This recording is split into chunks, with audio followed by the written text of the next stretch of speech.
ನೀನು ಅರ್ಪಿತಾ ಅಮ್ಮನ ಹತ್ರ ಮಾತಾಡಿದ್ದು ಒಂಚೂರು ಸರಿ ಇಲ್ಲ. ಓ, ಇಷ್ಟು ದಿನ ಆಂಟಿ ಆಗಿದ್ದವರು ಈಗ ಅಮ್ಮ ಆಗ್ಬಿಟ್ರಾ? ಹೆತ್ತೋರ್ ಮಾತ್ರ ಅಮ್ಮ ಅಲ್ಲ, ಸಾಕ್ ಬೆಳೆಸ್ತೋರ್ ಕೂಡ ಅಮ್ಮನೇ. ನಾನ್ ಅರ್ಪಿತಾ ಆಂಟಿ ಹತ್ರ ಮಾತಾಡಿದ್ರಲ್ಲಿ ಯಾವ ವಿಷಯ ತಪ್ಪನಿಸ್ತು ನಿನಗೆ? ಅದೇ ಆರ್ತಿ ಅವ್ರಿಗೆ ನಮ್ಮನ್ನ ಬಿಟ್ಟು ಹೋಗೋಕೆ ಅರ್ಪಿತಾ ಅಮ್ಮನೇ ಕಾರಣ ಅಂದೆಲ್ಲ, ಅದು ಸತ್ಯ ಅಂತ ನಿನ್ಗೂ ಗೊತ್ತು ಆರ್ಯ. ಈ ವಿಷಯದಲ್ಲಿ ನಾವಿಬ್ರು ಜಗಳ ಆಡೋದ್ ಬೇಡ ಅನ್ಕೋತೀನಿ. ನಾನ್ ನಿನ್ ಜೊತೆ ಜಗಳ ಆಡಕ್ ಬಂದಿಲ್ಲ ಸಾಕ್ಷಿ. ಪಾಪ ಅರ್ಪಿತಾ ಅಮ್ಮ ನಿನ್ ಮಾತಿಗೆ ಬೇಜಾರ್ ಮಾಡ್ಕೊಂಡು ಮನೆ ಬಿಟ್ಟು ಹೋಗ್ತೀನಿ ಅಂತಿದ್ದಾರೆ. ನಾನ್ ಒಂದ್ ಮಾತು ಅಂದಿದ್ದಕ್ಕೆ ಅಷ್ಟು ಬೇಜಾರ್ ಮಾಡ್ಕೊಂಡಿದಾರಲ್ಲ ನಿನ್ನ ಅರ್ಪಿತಾ ಅಮ್ಮ. ಅಂಥದ್ರಲ್ಲಿ ಯಾರೋ ಮಾಡಿದ ತಪ್ಪಿಗೆ 20 ವರ್ಷಗಳಿಂದ ಗಂಡ ಮಕ್ಕಳಿಂದ ದೂರ ಬದುಕ್ತಾ ಇದಾರಲ್ಲ ಆರ್ತಿ ಮಮ್ಮಿ. ಅವ್ರ ಪರಿಸ್ಥಿತಿ ಹೇಗೋ ಇರ್ಬೇಡ, ಯೋಚನೆ ಮಾಡು. ನಾನು ಕಾಣದೇ ಇರೋ ತಾಯಿಗಿಂತ ನನ್ನ ಕಣ್ಮುಂದೆ ಇರೋ ತಾಯಿ ಬಗ್ಗೆ ಯೋಚನೆ ಮಾಡಕ್ ಇಷ್ಟಪಡ್ತೀನಿ. ಆರ್ತಿ ಅನ್ನೋರು ನನ್ನ ದೃಷ್ಟಿಯಲ್ಲಿ ಒಂದು ಕಥೆಯಲ್ಲಿ ಬರೋ ಕ್ಯಾರೆಕ್ಟರ್ ಅಷ್ಟೇ.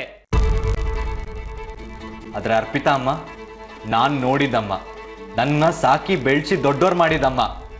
ನನ್ನನ್ನು ಮಾತ್ರ ಅಲ್ಲ, ನಿನ್ನನ್ನು ಬೆಳೆಸಿದ್ದಾರೆ. ಬಾ ಸಾರಿ ಕೇಳ್ ಬಾ. No way. ಅವ್ರ ಹತ್ರ ಸಾರಿ ಕೇಳೋ ಅಂತ ತಪ್ಪು ನಾನೇನು ಮಾಡಿಲ್ಲ. ನನ್ನ ನೋವು ನಾನು ಹೇಳ್ಕೊಂಡೆ ಅಷ್ಟೇ. ಅದರಿಂದ ಅವ್ರ ಹಠ ಆದ್ರೆ ಅದಕ್ಕೆ ನಾನೇನು ಮಾಡಕ್ಕಾಗಲ್ಲ. ಸಾಕ್ಷಿ ಪ್ಲೀಸ್ ಹಠ ಮಾಡಬೇಡ. ಅರ್ಪಿತಾ ಆಂಟಿ ನಮಗೋಸ್ಕರ ಅವ್ರ ಪರ್ಸನಲ್ ಲೈಫನ್ನು ಸ್ಯಾಕ್ರಿಫೈಸ್ ಮಾಡಿದ್ದಾರೆ. ಇಷ್ಟೊತ್ತಿಗೆ ಅವ್ರು ಮನ್ಸು ಮಾಡಿದ್ರೆ ಬೇರೆ ಕಡೆ ಹೋಗಿ ಯಾರನ್ನಾದ್ರೂ ಮದುವೆ ಆಗ್ಬೋದಿತ್ತಲ್ವಾ? ಅದೇ ಯಾಕೆ ಹಾಗೆ ಮಾಡ್ಲಿಲ್ಲ? ನನ್ನ ಪ್ರಶ್ನೆನೂ ಅದೇ. ಮೊದಲೇ ಮನೆ ಬಿಟ್ಟು ಹೊರಟು ಹೋಗಿದ್ರೆ ಇಷ್ಟೊತ್ತಿಗೆ ಮಮ್ಮಿ ಡ್ಯಾಡಿ ಹೇಗೋ ಕಾಂಪ್ರಮೈಸ್ ಆಗಿ ಚೆನ್ನಾಗಿ ಬದುಕ್ತಾ ಇದ್ರು. ಮಾತ್ಗೂ ಆರ್ತಿ ಮಮ್ಮಿ ಅಂತೆಲ್ಲ ಈ 20 ವರ್ಷ ಎಲ್ಲಿದ್ರು? ಅರ್ಪಿತಾ ಅಮ್ಮ ಇಲ್ದೇ ಹೋಗಿದ್ರೆ ನಾವಿಷ್ಟು ಮಟ್ಟಕ್ಕೆ ಬೆಳೀತಾ ಇದ್ವಾ? ಯೋಚನೆ ಮಾಡು. ಅರ್ಪಿತಾ ಅಮ್ಮ ಡ್ಯಾಡಿನ ಮದುವೆ ಆಗ್ಬೇಕು ಅಂತ, ಈ ಮನೆ ಆಸ್ತಿ ಹೊಡಿಬೇಕು ಅಂತ ಹೀಗೆ ಮಾಡ್ತಿದ್ದಾರೆ ಅಂತ ನೀನು ಅನ್ಕೊಂಡಿದ್ಯಾ. ಆದ್ರೆ ಇಲ್ಲಿವರೆಗೂ ಅವ್ರಿಗೊಂದು ಬ್ಯಾಂಕ್ ಅಕೌಂಟ್ ಕೂಡ ಇಲ್ಲ, ಗೊತ್ತಾ ನಿನ್ಗೆ? ಅವ್ರ ಡ್ಯಾಡಿ ಹತ್ರ ಹಣ ಕೇಳಿದ್ ನಾನು ನೋಡ್ಲೇ ಇಲ್ಲ. 3 ತಿಂಗಳಿಗೆ ಅಪ್ಪ ಒಂದ್ಸತಿ ಬಟ್ಟೆ ಕೊಡಿಸ್ತಾರೆ, ಅಷ್ಟೇ ಅವ್ರ ಅಗತ್ಯ. ಅಷ್ಟು ಸಿಂಪಲ್ ಆಗಿ ಬದುಕ್ತಾ ಇದ್ದಾರೆ. ಅವ್ರು ಬೇರೆ ಏನೋ ಪ್ಲಾನ್ ಮಾಡ್ಕೊಂಡು ಬಂದಿದ್ದಿದ್ರೆ ಅವ್ರು ಇಷ್ಟು ವರ್ಷ ಕಾಯ್ತಿರ್ಲಿಲ್ಲ. ಪ್ಲೀಸ್ ಸಾಕ್ಷಿ, ನಿನಗೋಸ್ಕರ ಅಲ್ಲದೆ ಹೋದ್ರು ನನಗೋಸ್ಕರ ಆದರೂ ಬಂದು ಸಾರಿ ಕೇಳೆ ಪ್ಲೀಸ್.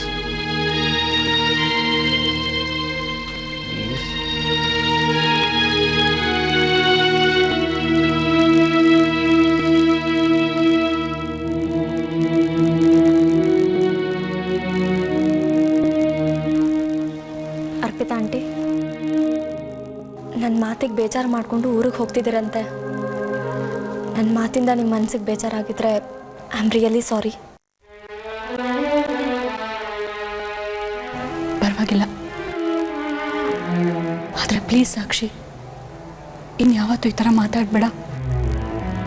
ಇಲ್ಲ ಆಂಟಿ.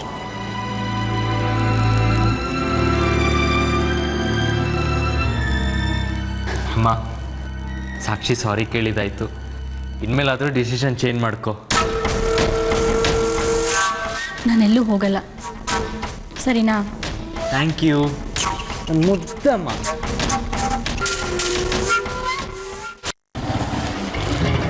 ಅದಿ ಏನು ಇದು ನಿನ್ ಕೈಯಲ್ಲಿ ಹೂವು? ಯಾಕೆ ನಾವು ಇಟ್ಕೋಬಾರ್ದಾ? ಹಾಗಲ್ಲ ಕಣೋ, ನಿನ್ ಕೈಯಲ್ಲಿ ಯಾವಾಗಲೂ ದೊಣ್ಣೆ ಸ್ಟಿಕ್ಕು ಇದೇ ಇರೋದಲ್ವಾ? ಇವತ್ತು ಹೂವಿರೋದು ನೋಡಿ ನನಗೆ ಒಂಥರ ಗಾಬರಿ ಆಗೋಯ್ತು. ಯಾರೋ ಕೊಟ್ಟಿದ್ದು? ಒಂದು ಬ್ಯೂಟಿಫುಲ್ ಹುಡುಗಿ ಕೊಟ್ಲಜ್ಜಿ. ಯಾರೋ ಅದು ಬ್ಯೂಟಿಫುಲ್ ಹುಡುಗಿ? ನನ್ನ ಮೊಮ್ಮಗನ ಮೇಲೆ ಕಣ್ಣು ಹಾಕ್ದವಳು ಈ ಮನೆ ಸೊಸೆ ಅಜ್ಜಿ. ಹಾ, ನಮಗೂ ನಿಮ್ಮ ಅಮ್ಮಂಗೂ ಗೊತ್ತಿಲ್ಲದೆ ಯಾರನ್ನಾದ್ರೂ ಮದುವೆ ಗಿಲ್ದೆ ಮಾಡ್ಕೊಂಬಂದ್ಯೇನೋ? ಟೆನ್ಷನ್ ಆಗ್ಬೇಡ. ಒಂದ್ ವೇಳೆ ಅಮ್ಮನ್ಗಲ್ದೆ ಮದ್ವೆ ಆದ್ರೂ ನಿನಗಲ್ದೆ ಖಂಡಿತ ಮದ್ವೆ ಆಗಲ್ಲ. ಮತ್ತೆ ಈ ಮನೆ ಸೊಸೆ ಕೊಟ್ಲು ಅಂತೀಯಲ್ಲ? ಮುಂದೆ ಸೊಸೆ ಅವಳು ಕೊಟ್ಲು ಒಂದೇ.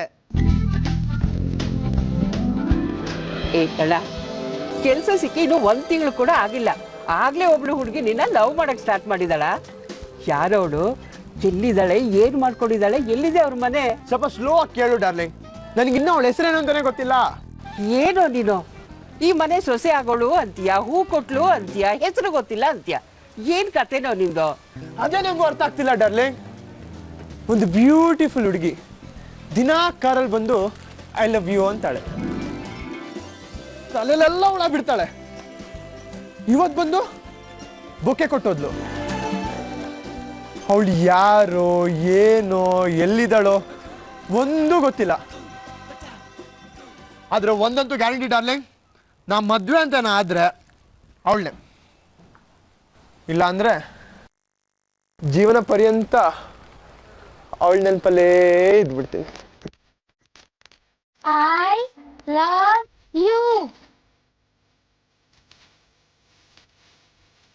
ಅದೇ ಅದ್ಯಾವುದೋ ಆಟೋ ಹಿಂದೆ ಬರ್ದಿದ್ರು, ಗಾಡಿ ಹಿಂದೆ ಹೋದರೆ ಧೂಳು, ಹುಡುಗಿ ಹಿಂದೆ ಹೋದರೆ ಗೋಳು ಅಂತ. ಹಾಗೇನಾದ್ರೂ ಮಾಡ್ಕೊಂಡ್ಬಿಟ್ಟಿಯಾ? ಅವ್ರಿಗೆ ಗೋಳಲ್ಲ ಶೋಭಾ, ನನ್ನ ಬಾಳು. ಅವಳು ಒಂಥರ ಚಿಟ್ಸ್ಬಿಟ್ಟಿದ್ದಾಳೆ. ಕಣ್ ಮುಚ್ಚಿದ್ರು ಅವಳೆ, ಕಣ್ ಬಿಟ್ರು ಅವಳೆ. ಹುಷಾರು ಅದೇ, ಆಮೇಲೆ ನಿಜವಾಗ್ಲೂ ಹುಚ್ಚುಗಿ ಚಿಡ್ಬಿಟ್ಟಾತು. ಎಲ್ಲ ಹುಡುಗಿಯರು ಒಂದೇ ಥರ ಇರಲ್ಲ, ಸಡನ್ ಆಗಿ ಪ್ಲೇಟ್ ಚೇಂಜ್ ಮಾಡಿಬಿಡ್ತಾರೆ. ಅಕ್ಕನೋ ತಂಗಿನೋ ಅಂತ ಹೇಳ್ತಾರೆ ಕಣೋ.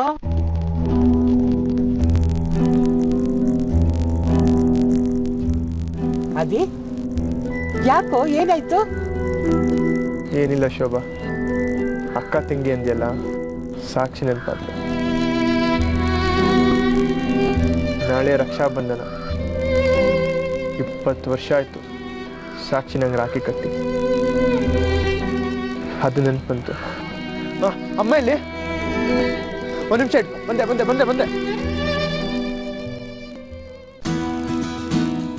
ಮಮ್ಮಿ ಮಮ್ಮಿ, ನಿಂಗೊಂದು ಹ್ಯಾಪಿ ನ್ಯೂಸ್. ಏನು? ಸಾಕ್ಷಿ ಬರ್ಡೇಗೆ ನಾವು ಬೊಕ್ಕೆ ಕಳಿಸಿದ್ವಲ್ಲ, ಅದು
ಇವತ್ತು ಸ್ಕೂಲ್ಗೆ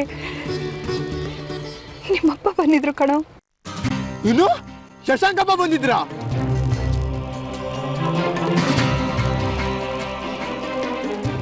ಶಶಾಂಕ್ ಅಲ್ಲ ಕಣೋ, ನಿಮ್ ಸೂರ್ಯ ಡ್ಯಾಡಿ ಬಂದಿದ್ರು. ನಿನ್ ನೆಕ್ಸ್ಟ್ ನನ್ನ ಡ್ಯಾಡಿ ಅಂತ ಹೇಳ್ಬೇಡ ಅಂತ ಎಷ್ಟು ಸತಿ ಹೇಳಿಲ್ಲ ನಿಂಗೆ? ಅವ್ನು ನನ್ಗೇನು ಅಲ್ಲ. ಇನ್ನೊಂದ್ಸಲಿ ನನ್ನ ಮುಂದೆ ಅವನ ಹೆಸರು ಎತ್ತಬೇಡ ನೀನು. ಏನು ನೀನ್ ನೆಕ್ಸ್ಟ್ ನೋಡಿದ ತಕ್ಷಣ 20 ವರ್ಷ ನೋವೆಲ್ಲ ಮರ್ತೋಗ್ಬಿಟ್ಯಾ ನೀನು? ಇಲ್ಲ ಕಣೋ, ನಾನು ಅವ್ರ ಕಣ್ಣಿಗೆ ಕಾಣಿಸ್ಕೊಳ್ಳಿಲ್ಲ, ಅವ್ರ ಹತ್ರ ಮಾತಾಡ್ಲೂ ಇಲ್ಲ. ದೂರದಲ್ಲೇ ನಿಂತು ನೋಡಿದೆ. ಅವ್ರ ಹತ್ರ ಮಾತಾಡ್ಬೇಕು ಅಂತ ಅನ್ಕೊಂಡೆ, ಆದ್ರೆ ನಿನಗೆ ಬೇಜಾರಾಗುತ್ತೆ ಅಂತ ಮಾತಾಡಿಸ್ಲಿಲ್ಲ ಕಣೋ. ಹೀಗೆ ಮೇಂಟೈನ್ ಮಾಡು. ಅವ್ನು ನಿನ್ನ ಮಾತಾಡ್ಸಕ್ ಬಂದ್ರು ನೀನು ಅವನ ಹತ್ರ ಮಾತಾಡ್ಕೂಡ್ದು. ಅವ್ನು ನಮ್ಮನ್ನು ನೋಡಿದಾಗೆಲ್ಲ ಅವ್ನು ಮಾಡಿದ ತಪ್ಪುಗಳು ಅವನಿಗೆ ಪಿನ್ ಥರ ಚುಚ್ತಿರ್ಬೇಕು.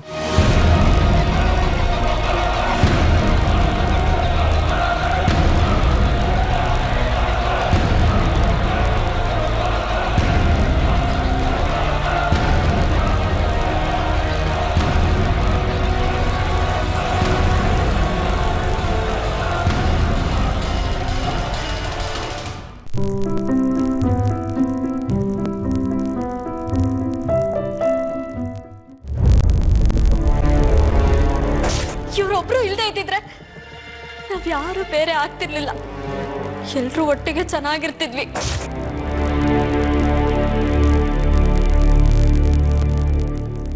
ಅರ್ಪಿತಾ, ನೀನು ಊಟ ಕೂತ್ಕೋ. ಇಲ್ಲ, ನಿಮ್ದೆಲ್ಲ ಊಟ ಆಗಲಿ, ಆಮೇಲೆ ನಾನು ಊಟ ಮಾಡ್ತೀನಿ.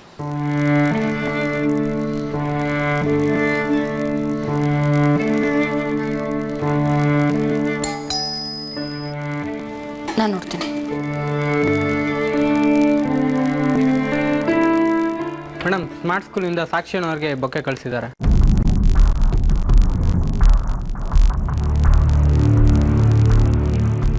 ಕೊಡಿ.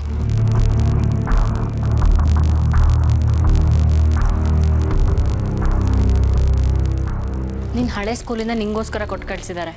ಏನ್ ಆಶ್ಚರ್ಯ, ಈ ಸಲ ನನ್ನ ಬರ್ತ್ಡೇ ಸರ್ಪ್ರೈಸ್ ಮೇಲೆ ಸರ್ಪ್ರೈಸ್ ಆಗ್ತಾ ಇದೆ. ಯಾವ ವರ್ಷನೂ ಇಲ್ಲದೆ ಇರೋರು ಈ ಸಲ ಏನ್ ಸ್ಕೂಲಿಂದ ಬೊಕ್ಕೆ ಕಳಿಸಿದಾರೆ? ಇವತ್ತು ನಿಮ್ಮ ಸ್ಕೂಲಿಗೆ ಹೋಗಿದ್ನಲ್ಲ, ಆಗ ನಿನ್ನ ಬರ್ಡೇ ಅಂತ ಹೇಳಿ ಎಲ್ರಿಗೂ ಸ್ವೀಟ್ ಹಂಚೋಕೆ ಹೇಳಿದ್ದು. ಅದು ಮ್ಯಾನೇಜ್ಮೆಂಟ್ ಅವ್ರಿಗೆ ಗೊತ್ತಾಗಿ ಇದನ್ನ ಕಳಿಸಿರ್ಬೇಕು.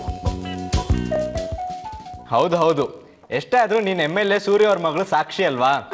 ಮುಂದೆ ಡ್ಯಾಡಿಡ್ ಹೆಲ್ಪ್ ಬೇಕಾಗುತ್ತೇನೋ, ಅವರು ಇಂಪ್ರೆಸ್ ಮಾಡಕ್ಕೆ ಇದನ್ನೆಲ್ಲ ಕಳ್ಸಿದ್ದಾರೆ. So all the credit goes to dad.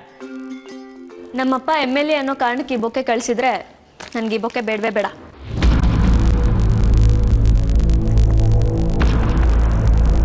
ಸಾಕ್ಷಿ, ನೀನು ನನ್ನ ಮಗಳು ಅಂತ ಅವ್ರು ಈ ಬೊಕ್ಕೆನ ಕಳಿಸಿಲ್ಲ. ನೀನು ಆ ಸ್ಕೂಲ್ನ ಓಲ್ಡ್ ಸ್ಟೂಡೆಂಟ್ ಅಂತ ಈ ಬೊಕ್ಕೆನ ಕಳಿಸಿದ್ದಾರೆ. ಸೊ ಪ್ಲೀಸ್, ನೀ ತಗೊಳ್ಳೇಬೇಕು. Thank you daddy. ಕೇಳಿಸ್ಕೊಂಡೇನೋ ಕೋತಿ.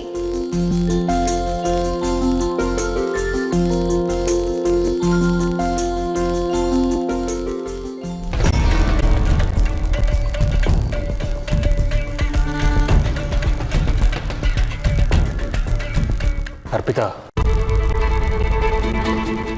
ಸಾಕ್ಷಿ ಮಾತಿಂದ ನಿಮ್ಗೆ ನೋವಾಗಿದೆ ಅಂತ ನನಗೆ ಗೊತ್ತು. ಇದ್ಯಾವುದನ್ನು ಮನಸ್ಸಿಗೆ ತಗೋಬೇಡಿ. ಅವಳು ಚಿಕ್ಕ ಹುಡುಗಿ. ನನಗೇನು ಬೇಜಾರಿಲ್ಲ ಸರ್. ಸಾಕ್ಷಿ ಈಗಲೂ ನಂಗೆ ಮಗಳಿದ್ದ ಹಾಗೆ.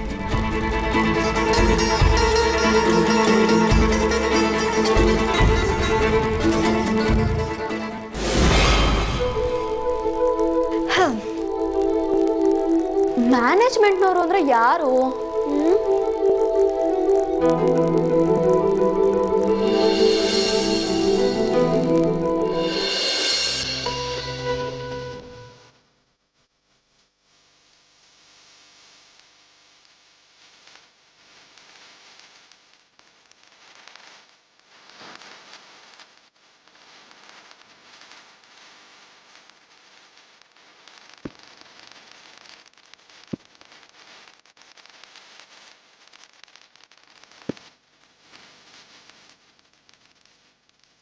ಯಾವುದಾದ್ರೂ ಆಟೋದಲ್ಲಿ ಹೋಗಬೇಕು, ಇಲ್ಲಾಂದರೆ ಯಾರಾದರೂ ಲಿಫ್ಟ್ ಕೊಡಬೇಕು.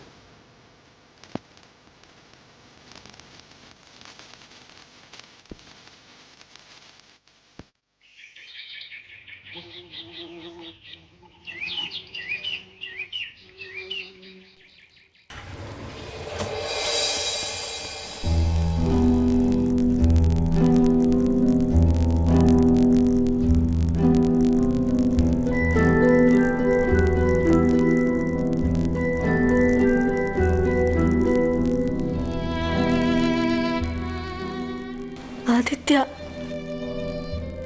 20 ವರ್ಷಗಳಿಂದ ರಾಖಿ ಹಬ್ಬದ ದಿನ ನಿನಗೋಸ್ಕರ ತೆಗೆದಿಟ್ಟ ರಾಖಿಗಳಿದು.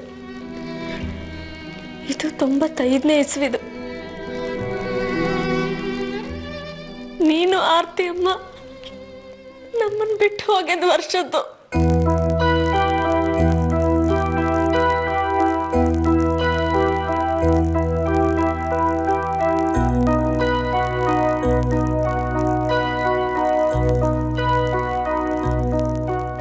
ಇದು 96ನೇ ಇಸ್ವಿದು. ಪ್ರತಿ ವರ್ಷ ನನಗೆ ರಾಖಿ ಹಬ್ಬದ ದಿನ ಏನನ್ಸುತ್ತೆ ಗೊತ್ತಾ ಆದಿ? ಈ ವರ್ಷ ರಾಖಿ ಕಟ್ತೀನಿ, ಮುಂದಿನ ವರ್ಷ ರಾಖಿ ಕಟ್ತೀನಿ ಅಂತ. ಹಾಗಂದ್ಕೊಂಡು 20 ವರ್ಷ ಕಳೆದೇ ಹೋಯ್ತು.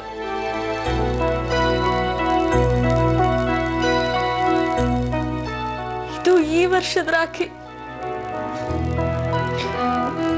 ಈ ವರ್ಷನೂ ನಿನ್ನ ಕಟ್ಟಕ್ ಆಗ್ತಿಲ್ಲ. ಅದೇ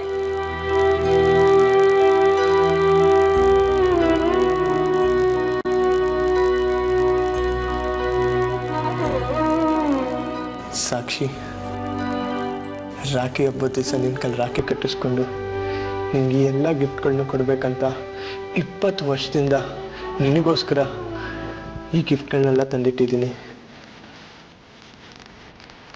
ಇಷ್ಟು ವರ್ಷ ನೀನು ಎಲ್ಲಿದ್ದೆ ಅಂತ ನಂಗೆ ಗೊತ್ತಿರಲಿಲ್ಲ.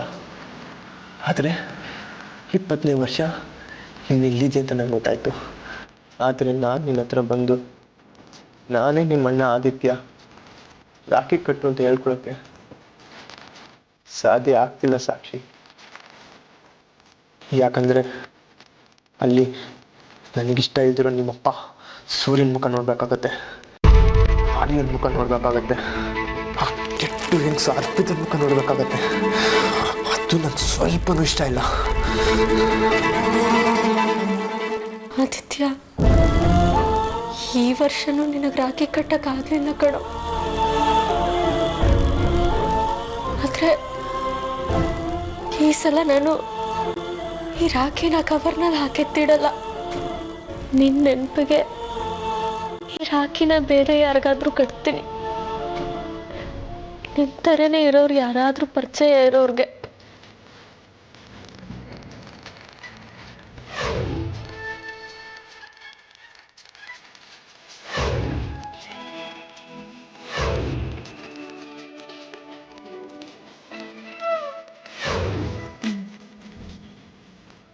ಒಬ್ರು ಅಣ್ಣ ನನ್ನನ್ನು ತುಂಬ ದೊಡ್ಡ ಅಪಾಯದಿಂದ ಕಾಪಾಡಿದ್ದಾರೆ. ಈ ವರ್ಷದ ರಾಖಿನ ಅವ್ರಿಗೆ ಕಟ್ತೀನಿ. ಛೇ, ಅವ್ರು ಸಿಕ್ಕಿದಾಗ ಅವ್ರ ಬಗ್ಗೆ ಏನು ತಿಳ್ಕೊಳ್ಳೇ ಇಲ್ಲ. ಈಗ ಅವ್ರು ಎಲ್ಲಿದ್ದಾರೆ ಅಂತ ಹೇಗೆ ತಿಳ್ಕೊಳ್ಳೋದು?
ಹೇಳಿ ಸರ್, ಫ್ರೀನೇ ಇದ್ದೀನಿ.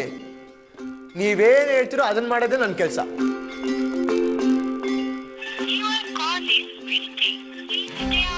ಎಷ್ಟು ಬಿಸಿ ಬರ್ತಿದೆ.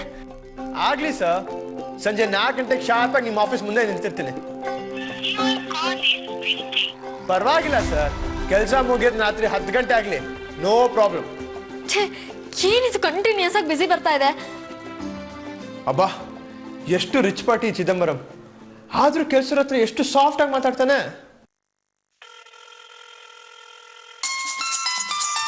ಯಾರಪ್ಪ ಇದು 11 ನಂಬರು? ಬೆಳಗ್ಗೆನೆ ಎದ್ದು ಕುಯ್ಯೋ ಪ್ರೋಗ್ರಾಮ್ ಇರಬೇಕು. ಈ 11 ನಂಬರ್ಗಳನ್ನ ಎತ್ತಲೇಬಾರ್ದು. ಇವ್ನು ಯಾವನ ನಮ್ ಬಿಡಂಗೇ ಇಲ್ಲ. ಹಲೋ, ಯಾರು ನೀವು ಪದೇ ಪದೇ ಫೋನ್ ಮಾಡ್ತಿರೋದು? ಅಣ್ಣ, ನಾನು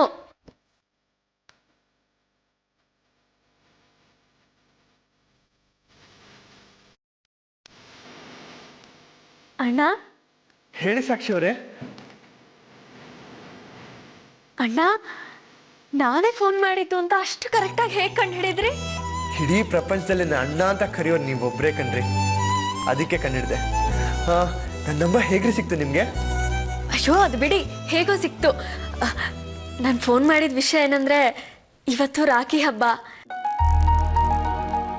ನನ್ಗೆ ಯಾರೂ ಅಣ್ಣಂದಿರಿಲ್ಲ, ಅದಕ್ಕೆ ಇವತ್ತು ರಾಖಿನ ನಿಮ್ಗೆ ಕಟ್ಟೋಣ ಅನ್ಕೊಂಡಿದ್ದೀನಿ.